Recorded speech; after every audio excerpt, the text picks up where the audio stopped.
Hi everyone. നമ്മൾ ഇന്നത്തെ വീഡിയോയിൽ CA ഇന്റർമീഡിയറ്റ് എക്സാമിനേഷന് നിങ്ങളുടെ കയ്യിൽ ഒരു ആൻസർ ബുക്ക്ലെറ്റ് കിട്ടും എക്സാം എഴുതുന്ന സമയത്ത് അല്ലേ. അതിൻ്റെ ഫസ്റ്റ് പേജിൽ നിങ്ങളെക്കുറിച്ചുള്ള കുറച്ച് ഇൻഫർമേഷൻസും ദെൻ MCQസിന് ഫില്ല് ചെയ്യാനുള്ള സ്പേസും ഉണ്ട്. സോ അതെങ്ങനെയാണ് ഫില്ല് ചെയ്യേണ്ടതെന്ന് നോക്കും. ഇതെന്താ ഇതിന് മാത്രം നോക്കാനുള്ളത്, ഇതൊന്ന് നോക്കി വായിച്ചങ്ങ് ഫില്ല് ചെയ്താൽ പോരെ, ഇത് നേരത്തെ നോക്കേണ്ട ആവശ്യമൊക്കെ ഉണ്ട് എന്നൊക്കെ ഇപ്പം നിങ്ങൾക്ക് തോന്നും.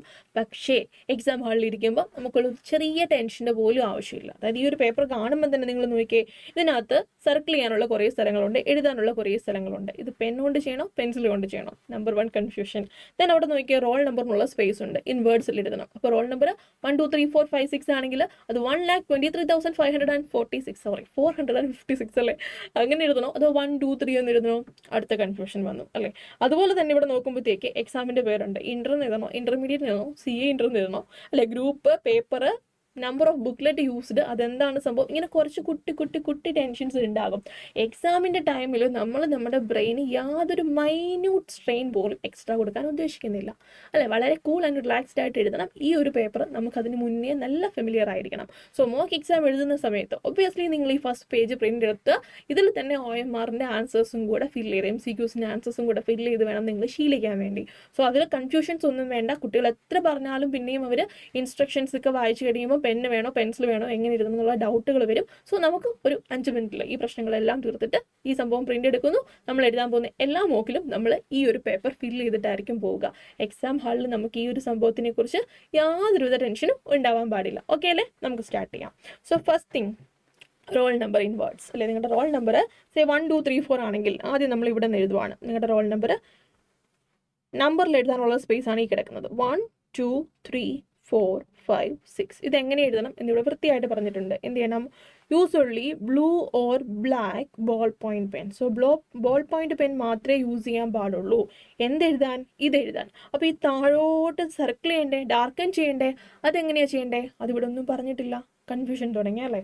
ഇനി അതിൻ്റെ കൺഫ്യൂഷൻ മാറ്റാൻ ഞാൻ വേറൊരു സംഭവം കാണിച്ചു തരാം. ഇത് നമ്മുടെ സെപ്റ്റംബർ 24 വന്ന അഡ്മിറ്റ് കാർഡിൻ്റെ ബാക്ക് പേജിലെ ഇൻസ്ട്രക്ഷൻസ് ആണ്. ഇവിടെ ക്ലിയർ ആയിട്ട് എഴുതിയിട്ടുണ്ട് എന്ത്, ഒരു ബ്ലാക്ക് ബോൾ പോയിന്റ് പെൻ തന്നെ വേണം. നിങ്ങൾ information such as roll number, serial number, paper number, ഈ വക കാര്യങ്ങൾ എഴുതാൻ യൂസ് ചെയ്യേണ്ടത് ഒരു ബ്ലാക്ക് പെൻ തന്നെ വേണം. കൺഫ്യൂഷനായി. അവിടെ ബ്ലാക്ക് ഓർ ബ്ലൂ പെൻ പറഞ്ഞു, ഇവിടെ ബ്ലാക്ക് പെൻ പറയുന്നു. എന്തെഴുതണം? ബ്ലാക്ക് പെൻ അങ്ങ് ഉപയോഗിച്ചു.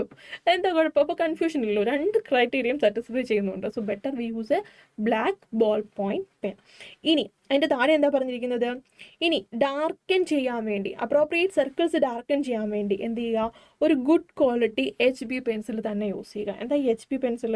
അത് വലിയ തല പോകുന്ന സാധനമൊന്നുമല്ല. നിങ്ങൾ മെജോറിറ്റി ആളുകളും യൂസ് ചെയ്യുന്നത് HB പെൻസിൽ തന്നെ ആയിരിക്കും. നിങ്ങൾ ശ്രദ്ധിക്കാഞ്ഞിട്ട് അത് നോക്കിയാൽ മതി. ഇനി അങ്ങനെ അല്ലാന്നുണ്ടെങ്കിൽ ഷോപ്പിൽ പോയിട്ട് HB പെൻസിൽ തരാൻ പറഞ്ഞാൽ ഏത് സ്റ്റേഷനറി ഷോപ്പിലും സംഭവം അവൈലബിൾ ആയിരിക്കും. ഓക്കെ, അപ്പോൾ ഈ ഒരു സംഭവം താഴോട്ടുള്ള ഈ ഒരു സ്പേസുകൾ മാർക്ക് ചെയ്യാൻ വേണ്ടി നിങ്ങൾ എന്ത് യൂസ് ചെയ്യണം? ഒരു HB പെൻസിൽ വേണം യൂസ് ചെയ്യാൻ. സോ കറസ്പോണ്ടിങ് ആയിട്ടുള്ള സെല്ലുകൾ നിങ്ങൾ ഡാർക്കൻ ചെയ്യുക. ഡാർക്കൻ ചെയ്യുമ്പം ശ്രദ്ധിക്കേണ്ട കാര്യം, ഇങ്ങനെ ചുറ്റും മാത്രം ഡാർക്കൻ ചെയ്യരുത്, ഇങ്ങനെ നടുക്കും മാത്രം ഇച്ചിരി ആയിട്ട് ഡാർക്കൻ ചെയ്യരുത്. എപ്പോഴും കംപ്ലീറ്റ് സർക്കിൾസ് തന്നെ ഡാർക്കൻ ചെയ്യുക. അത് മാത്രമല്ല, ഒരു കാരണവശാലും ഡാർക്കൻ ചെയ്യുന്നത് തെറ്റിപ്പോകരുത്.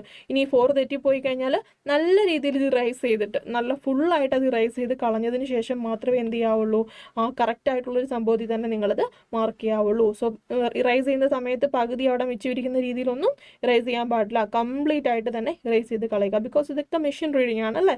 സോ നമ്മൾ അവിടെ ഒരു അൺനെസസറി ആയിട്ടൊരു മാർക്കോ ഒരു പൊടിയോ വരയോ ഒക്കെ അവിടെ കിടന്നു കഴിഞ്ഞാൽ മെഷീൻ അത് കൺഫ്യൂസ്ഡ് ആക്കും, നമ്മുടെ റിസൾട്ടിനെ അത് എഫക്ട് ചെയ്യുന്നുണ്ടാകും. സോ ആ ഒരു സംഭവം ഉണ്ടാവരുത്. സോ ഇവിടെ നമ്മൾ യൂസ് ചെയ്യുന്നത് HB പെൻസിലായിരിക്കും.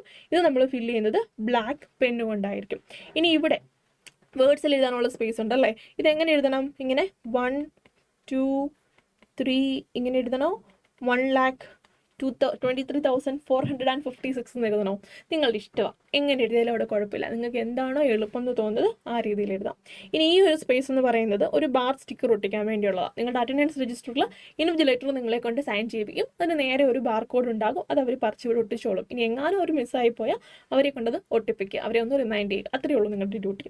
ഇനി ഇവിടെ നിങ്ങൾ സൈൻ ചെയ്യണം. ഒബ്വിയസ്ലി നിങ്ങളുടെ ബ്യൂട്ടിഫുൾ സൈൻ ചെയ്യുക. മാറ്റി മാറ്റി സൈൻ ഇടല്ലേ, എല്ലാ എക്സാമിനും ഒരേ സൈൻ തന്നെ യൂസ് ചെയ്യുക. ഇനി ഇത് ഇൻവിജിലേറ്റർ സിഗ്നേച്ചർ ചെയ്യാനുള്ള സ്ഥലമാണ്, അവരത് ചെയ്തോളും. ചെയ്തില്ലെങ്കിൽ ഒന്ന് ചോദിക്കുക, അത്രയേ ഉള്ളൂ നിങ്ങളുടെ ഡ്യൂട്ടി. സോ ഈ ഒരു പാർട്ടാണ് നിങ്ങളുടെ പേഴ്സണൽ ഡീറ്റെയിൽസ് ഫില്ല് ചെയ്യുന്നത്. ബാക്കി നിങ്ങളുടെ ആൻസർ ഷീറ്റിലേക്ക് പോകുന്ന, വാല്യുവേഷൻ ചെയ്യുന്ന ആളുടെ കയ്യിലേക്ക് പോകുന്ന ഏരിയ ആണ് ഈ ഒരു ലൈന് ഇപ്പുറത്തോട്ടുള്ളത്. സോ ഇവിടെ എന്തൊക്കെ കാര്യങ്ങളാണ് നിങ്ങൾ ഫില്ല് ചെയ്യേണ്ടത്? ഒന്ന്, നിങ്ങളുടെ എക്സാമിനേഷൻ്റെ പേര്. എന്താ അവിടെ എഴുതുക? ഇന്റർമീഡിയേറ്റ് എന്ന് തന്നെ എഴുതുക. CA ഇന്റർമീഡിയറ്റ് എന്ന് എഴുതിയത് കൊണ്ട് വലിയ കുഴപ്പമൊന്നുമില്ല. സോ എക്സാമിൻ്റെ പേര് എഴുതുക. ഗ്രൂപ്പ് 1 ആണെങ്കിൽ അതിൽ എത്രാമത്തെ പേപ്പറാണ്? പേപ്പർ 1 ആണോ, 2 ആണോ, 4 ആണോ, 5 ആണോ? എന്താ ഞാൻ 3 ഉം 6 ഉം പറയാത്തത്? പേപ്പർ 3ക്കും പേപ്പർ 6നും ഒരു പ്രത്യേകതയുണ്ട്. എന്താ?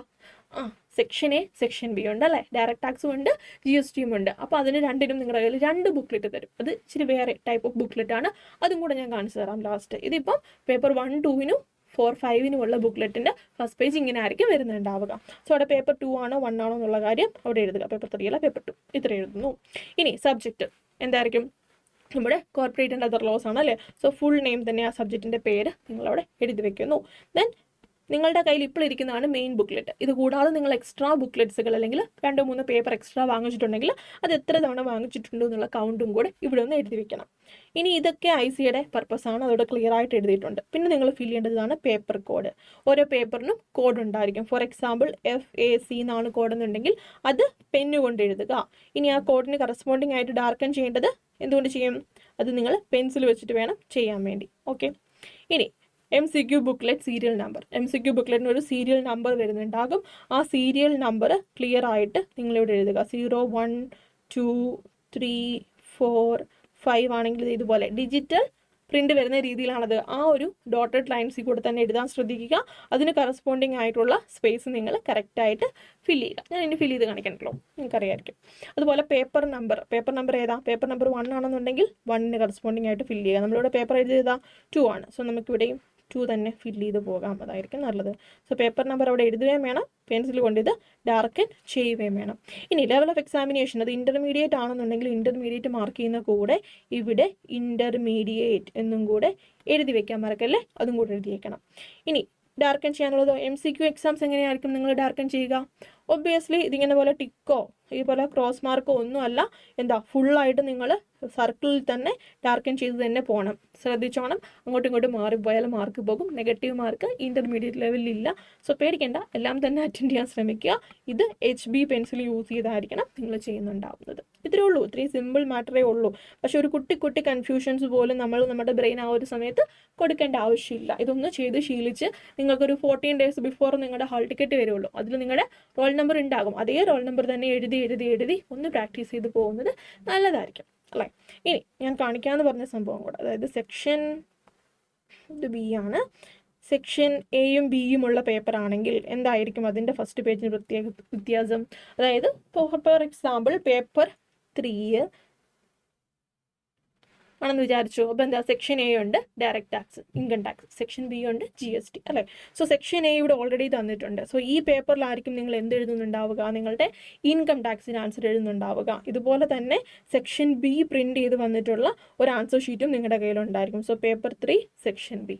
ബാക്കി ഇൻഫർമേഷൻസ് ഒക്കെ അവിടെ ഫിൽഡ് ആണ്, കണ്ടോ? സോ അത് അങ്ങോട്ടും ഇങ്ങോട്ടും മാറിപ്പോകാതെ ശ്രദ്ധിക്കുക.